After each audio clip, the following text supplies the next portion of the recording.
अशा पद्धतीची गोड मठरी जी आहे तुम्ही कधी ट्राय केली आहे का? बनवायला अचूक प्रमाणात, टिकायला भरपूर काळ टिकते. एकदा बनवा आणि महिने खा, म्हणजे 2 ते 3 महिने जे आहे आरामशीर टिकली जाते आणि एकदम सोप्या पद्धतीने तयार होते आणि खस्तासुद्धा तेवढीच आणि क्रिस्पीसुद्धा तेवढीच. चला तर मग बनवायची कशी ते सुद्धा पाहूया. तर इकडे जे आहे अर्धा किलो मैदा घेतलेला आहे वजनाने. आता इथे जे आहे आपण सर्व प्रमाण जे आहे वजनीच पाहूया, कारण वजनी प्रमाणात जे आहे अचूक प्रमाण तुम्हाला सांगणार आहे. त्यानंतर 2 चमचे जे आहे पांढरे तीळ घेतलेले आहे त्यामध्ये. आता इकडे जे आहे तीळ मिक्स करूया आणि ह्यामध्ये जे आहे थोडंसं खड्डा करून घेऊया अशा पद्धतीने. त्यानंतर चिमूटभर मीठ घालूया. कुठल्याही गोड पदार्थामध्ये चिमूटभर मीठ घातलं की फ्लेवर जो आहे छान पद्धतीने इनहॅन्स होतो. त्यानंतर जे आहे मोहनसाठी ते नॉर्मल टेम्परेचरचं तूप घेतलेलं आहे. अगोदर 3 चमचे तूप घालूया आणि तूप जे आहे सर्व पिठामध्ये व्यवस्थित चोळून घेऊया. सर्व पिठामध्ये व्यवस्थित कोट करून घेऊया. तर हे बघा अशा पद्धतीने जे आहे सर्व पिठामध्ये तूप जे आहे मिक्स करून घेतलं आणि छान असं हाताच्या साहाय्याने जे आहे व्यवस्थित चोळून सुद्धा घेतलं. आता मोहन कसं परफेक्ट आहे हे सुद्धा बघणं तितकंच महत्त्वाचं आहे, कारण जितकं मोहन परफेक्ट असतं तितके कुठलाही पदार्थ जो आहे खस्ता आणि क्रिस्पी तयार होतो.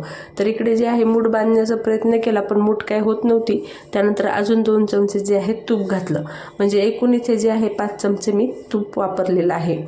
आता कुठलेही पदार्थ जो आहे खस्ता बनवायचा असला की तूप वापरायचं आणि कुरकुरीत बनवायचा असला की तेलाचं मोहन घालायचं. तूप व्यवस्थित एकत्रित केलं अशा प्रकारे मूठ वळली म्हणजे आपलं मोहन जे आहे परफेक्ट झालं. म्हणजे अर्धा किलो मैद्यासाठी जे आहे 5 चमचे तुपाचं इथे जे आहे माप घेतलेलं आहे.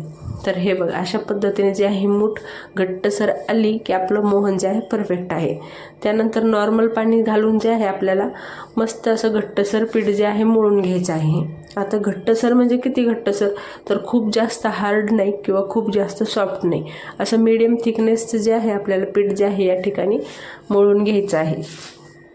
आता हा जो पदार्थ आहे गोड मठरी बनवायला तर सोपा आहेच, पण एकदा बनवला की 2 ते 3 महिने सहज टिकतो. त्यानंतर तुम्ही जे आहे कुठल्याही छोट्या मोठ्या पार्टीमध्ये सुद्धा ठेवू शकता आणि त्यानंतर ट्रॅव्हलिंगमध्ये सुद्धा इझी पद्धतीने तुम्ही त्याचा जो आहे वापर करू शकता. किंवा मग छोट्या मोठ्या भुकेसाठी मुलांच्या, किंवा कधीही मुलं जे आहेत गोड पदार्थ खायला मागतात आवर्जून, त्यावेळेससुद्धा तुम्ही हा पदार्थ जो आहे देऊ शकता. आता तीळ जे आहे या ठिकाणी ऑप्शनल आहेत, तुम्हाला नको असतील तर नाही घातले तरीसुद्धा चालतील. तर पीठ मळून घेतलं, त्यानंतर 10 मिनटं पिठाला रेस्टसुद्धा देऊन घेतली आणि अशा प्रकारे पीठ जे आहे आपलं छान पद्धतीने मुरलं होतं. आता परत एकदा जे आहे पिठाला व्यवस्थित मसळून घेऊया.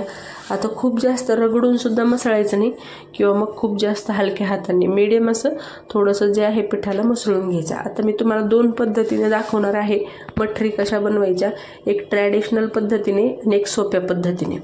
तर हे बघा इकडे जे आहे पिठाचा अशा पद्धतीने छोटासा गोळा घेतला आणि आतल्या साईडने जे आहे त्याला व्यवस्थित गोल करून घेतलं. आतल्या साईडने ज्यावेळेस आपण गोल करतो ना तर लेयर्स जे आहेत ना आतल्या साईडने खुलून येतात. त्यानंतर इकडे जे आहे मार्बलचं पोळपाट घेतलेलं आहे. मार्बलच्या पोळपाटावर काय होतं, एक तर चिकटत नाही आणि याला पीठ लावायची अजिबात गरज नाही आणि पीठ लावूसुद्धा नका. तर अशा थिकनेसचं जे आहे लाटून घेतलं. आता खूप जास्त जाड नाही आहे किंवा खूप जास्त पातळ नाही, अशाच पद्धतीचे जे आहे तुम्हाला मठऱ्या बनवायच्या आहे. यापेक्षा जर तुम्ही जास्त जाड बनवल्या तर त्या काय होतील, फुगतील, आणि यापेक्षा पातळ बनवल्या तर कडक होतील. तर हा जो आहे व्यवस्थित प्रमाण आहे. त्यानंतर इकडे जे आहे एक फोक घेतलं, म्हणजेच की काट्याचा चमचा, आणि त्याने अशा प्रकारे जे आहे त्यामध्ये खड्डे करून घेतले.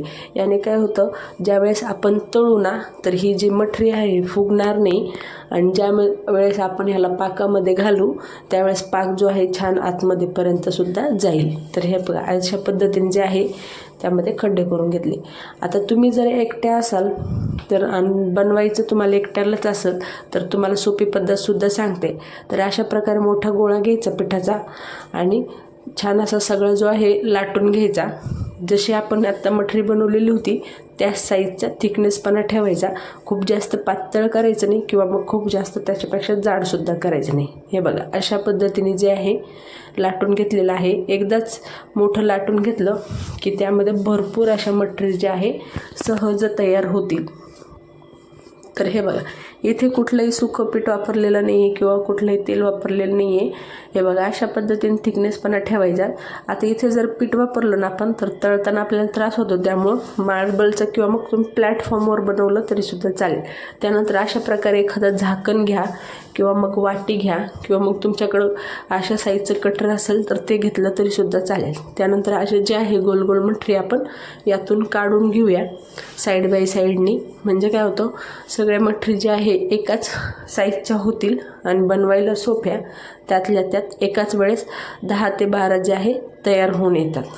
त्यानंतर लगेच फोकच्या साह्याने म्हणजेच की काट्याच्या चम्मचने जे आहे त्याला थोडेसे खड्डेसुद्धा देऊन घेऊया. तर हे बघा, अशा पद्धतीने जे आहे थोडेसे नॉर्मल खड्डेसुद्धा देऊन घेतले म्हणजे काय होतं, तळताना फुगणार नाही आणि असे जे आहे नरमसुद्धा पडणार नाही. तर हे बघा, अशा पद्धतीने जे आहे सर्व खड्डे करून घेतलेले आहे. आता यातले जे मठरे आहेत आपण काढून घेऊया. त्या अगोदर साईडचं जे पीठ आहे ते सुद्धा काढून घेऊया. आता हे जे साईडचं पीठ आहे ना, आपण परत ज्यावेळेस मठरी लाटायला घेऊ ना त्यामध्ये मिक्स करून घ्यायचं. म्हणजे ते जे आहे छान पद्धतीने मिक्स होईल. ज्यावेळी आपण जर ते साईडला ठेवलं आणि नंतर लाटलं तर पीठ जे आहे थोडंसं सुकं होईल आणि मग लाटायला सुद्धा त्रास जाईल. आता ह्या ज्या सर्व मठरे आहे एखाद्या प्लेटवर किंवा मग अशा प्रकारच्या जाळीवर जे आहे तुम्ही काढून घ्या किंवा मग एखाद्या कापडावर काढून घेतल्या तरीसुद्धा चालतील. फक्त लाटताना लक्ष ठेवायचं की थिकनेसपणा भरपूर ठेवायचा, खूप जास्त जाड नाही खूप जास्त पातळ नाही. मी सांगितले तशाच करायच्या. आणि त्यानंतर सुकं पीठ अजिबात लावू नका. तर इकडं तेलसुद्धा तापवायला ठेवलं होतं. आता तेल हलकं गरम झालं की त्यामध्ये आपल्याला जे आहेत मठऱ्या सोडून घ्यायच्या आहे. आता इथे तेल जे आहे खूप कडकडीत गरम असं करायचं नाही आहे किंवा मग खूप थंडसुद्धा ठेवायचं नाही. तर हे बघा, ज्यावेळेस मी मठऱ्या घालते ना तर अशा हलके बबल्स जे आहे आले पाहिजे इतकं आपल्याला तेल जे आहे तापवायचं आहे. आता एका वेळेसची मठरी तळण्यासाठी 6 ते 7 मिनटं जे आहे सहज लागतात. लो फ्लेमवर मठरी तळायची म्हणजे छान आतमध्येपर्यंत तळली जाते आणि छान अशी खस्ता तयार होते आणि नंतर चिवट होत नाही. मग जेव्हा आपण हाय फ्लेमवर मठरी तळतो तर काय होतं, नुसतं वरूनच कलर येतो, आतमधून कच्ची राहते आणि मग तर ती चिवटसुद्धा होते. त्यासाठी इथे जे आहे लो फ्लेमवर मठरी तळून घ्या म्हणजे काय होतं, छान अशी खस्ता तयार होईल आणि आतमध्येपर्यंत तळली जाईल. आता टाकल्या अजिबात मठरीला टच करायचं नाही. त्यानंतर थोडीशी हलकी मठरी वळती आली की अशा प्रकारच्या काढ्या चमच्याने किंवा मग छोट्या चमच्याने खालीवर करून घ्या अगोदर आणि त्यानंतर मोठा चमचा घालून जे आहे खालीवर कळत छान असा सोनेरी कलर येईल ना तेवढा आपल्याला जे आहे तळून घ्यायचं आहे. आता हे बघा, हलका कलर जो आहे इथे बदललेला आहे आणि अशा पद्धतीचा थोडासा हलका गोल्डन कलर आला की इतकेच आपल्याला मठरी जे आहे तळून घ्यायचे आहेत. यापेक्षा डार्क कलर करू नका, कारण मठरी जी आहे आतून थोडीशी ज्यावेळेस आपण तळतो तर आतून ती आहे गरम राहते आणि आणखीन डार्क कलर होतो. त्यासाठी अशा कलरवर काढा म्हणजे मठरीचा कलर जो आहे योग्यरित्या येईल. तर हे बघा, अशा पद्धतीने जे आहे सर्व मठरी मी या ठिकाणी तळून घेतलेल्या आहे. आता ह्या काढून घेतल्या निथळून, छान अशा निथळून काढून घ्यायच्या म्हणजे काय होतं, तेल जे आहे मठऱ्यांमध्ये येत नाही. त्यानंतर लगेच पाठोपाठ दुसऱ्यासुद्धा घालून घेतल्या. गॅसची फ्लेम लोच ठेवली आणि लोच फ्लेमवर जे आहे मठरी तळून घेतली आहे. प्रत्येकी वेळेस मठरी तळण्यासाठी 7 ते 8 मिनिटं सहज लागलेले आहेत. त्यामुळे अजिबात घाई गडबड न करता मंद आचेवर जे आहे आपल्याला मठरी तळून घ्यायचे आहेत. तर हे बघा, टाकल्या अजिबात टच केलं नाही, फक्त थोडंसं जे आहे तेलामध्ये मठरी जे आहे गोळून घेतल्या आणि जेव्हा आपल्या मठरी हलक्यावरती येतील ना तेव्हा आपल्याला खालीवर उलटपुलट करत जे आहे छान असा सोनेरी गोल्डन कलर येईल इतका आपल्याला तळून घ्यायचे आहेत. आणि अशाच पद्धतीने सर्व मठरी तळून घ्यायच्या आणि जेव्हा मठरी पूर्णतः थंड होईल तेव्हा मग आपण पुढची प्रक्रियासुद्धा पाहूया. तर हे बघा, अशा प्रकारचा कलर आला की अशाच पद्धतीने जे आहे सर्व मठऱ्या मी या ठिकाणी तळून घेतलेल्या आहे.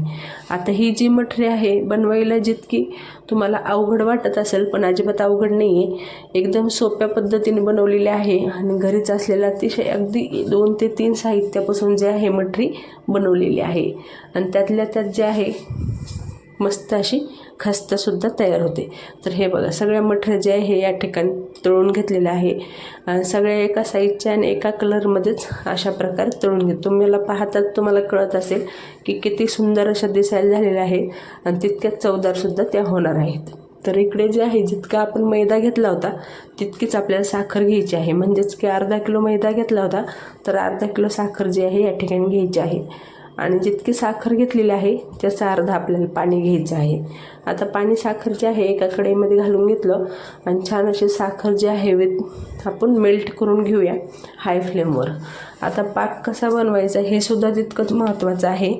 जेव्हा पाकामध्ये हलकी तार येते तितकंच आपल्याला पाक जो आहे शिजवायचा आहे, त्यापेक्षा जास्त नाही किंवा मग त्यापेक्षा कमीसुद्धा नाही. आता आपल्याला सगळ्यालाच माहिती आहे की साखरेमध्ये थोडीशी जी आहे मळी असते, त्यासाठी मी इथे 2 ते 3 चमचे दूध घातलं. पण दूध केव्हा घातलं, जेव्हा साखरेचा पाक छान उकळला त्यावेळेस मी दूध घातलं आणि गॅसची फ्लेम जी आहे हाय करून त्यातली सगळी एक्स्ट्राची जी मळी आहे ती काढून घेतली. अशा पद्धतीने आपण ज्यावेळेस पण कुठल्याही पाकामध्ये दूध घालतो मळी काढण्यासाठी, तर अजिबात दुधाला आपल्याला ढवळायचं नाही आहे, फक्त हाय फ्लेम करायची.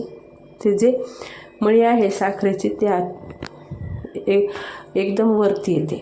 तर हे बघा अशा प्रकारे जे आहे साखरेची सर्व मळी काढून घेतली आणि आपला पाक जो आहे छान असा तयार झालेला आहे. आता पाक तयार झाला आहे हे कसं ओळखायचं, त्या अगोदर यामध्ये जे आहे अर्धा चमचा वेलची पावडरसुद्धा घातली आणि पाकाला हलकी अशी तार आली की आपला पाक जो आहे तयार झालेला आहे. आता लगेच या पाकामध्ये जे आहे आपल्या सर्व मठऱ्या ज्या आहेत घालून घेऊया. गॅसची फ्लेम थोडीशी मीडियम करूया. गॅसची फ्लेम मीडियम केली की सर्व जे मठरे आहेत आपण पाकामध्ये खालीवर करत मिक्स करूया. म्हणजे काय होतं, छान मठऱ्यांच्या आतमध्येपर्यंत पाक जाईल आणि मठऱ्यासुद्धा छान असा पाक जो आहे शोषून घेतील आणि छान अशी मठऱ्यांना गोडीसुद्धा येईल आणि त्यातल्या त्यात पाक जो आहे आणखीन शिजेल आणि त्याची साखरसुद्धा व्हायला सुरुवात होईल. तर हे बघा अशा पद्धतीने जे आहे खालीवर करत मस्त असं मठऱ्यांमध्ये पाक जो आहे आतमध्येपर्यंत गेलेला आहे. तुम्ही पाहू शकता छान असा मठऱ्यांना पाक लागलेला आहे आणि खाली पाकसुद्धा घट्ट होत आहे आणि त्याची साखरसुद्धा व्हायला सुरुवात झालेली आहे. अजिबात सोडायचं नाही, मध्ये खालीवर करत राहायचं, म्हणजे सगळीकडे जे आहे साखर व्यवस्थित लागली जाते सगळ्या मठऱ्यांना. आणि ज्यावेळेस थोडी हलकी साखर बनायला सुरुवात झाली की इथे गॅसची फ्लेम जी आहे ऑफ करून घ्यायची. 2 ते 3 मिनटं सहज लागतात. 2 ते 3 मिनटं झाले की गॅसची फ्लेम जी आहे ऑफ करून घ्यायची आणि एकत्र करत राहायचं, सोडायचं नाही अजिबात. नाहीतर काय होतं, साखर जी आहे खाली बसेल आणि मठऱ्यांमध्ये जी आहे साखर अजिबात लागली जाणार नाही. ती जी आपण मार्केटमधून बाजारामधून ती मठरी आणतो त्यावर हलकी साखर लागलेली असते ना, तशा पद्धतीने यावर जी आहे हलकी साखर लागेल. आणि त्यानंतर लगेच जे आहे साखर सगळी एकत्रित झाली की एखाद्या ताटामध्ये किंवा मग एखाद्या परातीमध्ये सर्व मठऱ्या काढून घ्यायच्या. हे बघा अशा पद्धतीने सर्व मठऱ्या जे आहे काढून घेतल्या. त्यानंतर ती साखर जी आहे सगळीकडे व्यवस्थित पसरवून सुद्धा घेतली आणि हे बघा आपली मस्त अशी साखर लागलेली मठरी जी आहे तयार झालेली आहे. कुरकुरीत आहे, खस्ता आहे, बनवायला सोपी आहे, टिकायला जास्त काळ टिकते आणि खायलासुद्धा लहानांपासून मोठ्यापर्यंत सगळ्यांना आवडते. ट्रॅव्हलिंगमध्ये किंवा मग पार्टीमध्ये किंवा मग छोट्या मोठ्या भुकेसाठी किंवा मग मुलांच्या आवडीसाठी एकदा नक्की बनवा. आणि रेसिपी कशी वाटली मला नक्की कमेंट करून सांगा. रेसिपी आवडली असेल तर लाईक शेअर सबस्क्राईब नक्की करा रेसिपीजसाठी.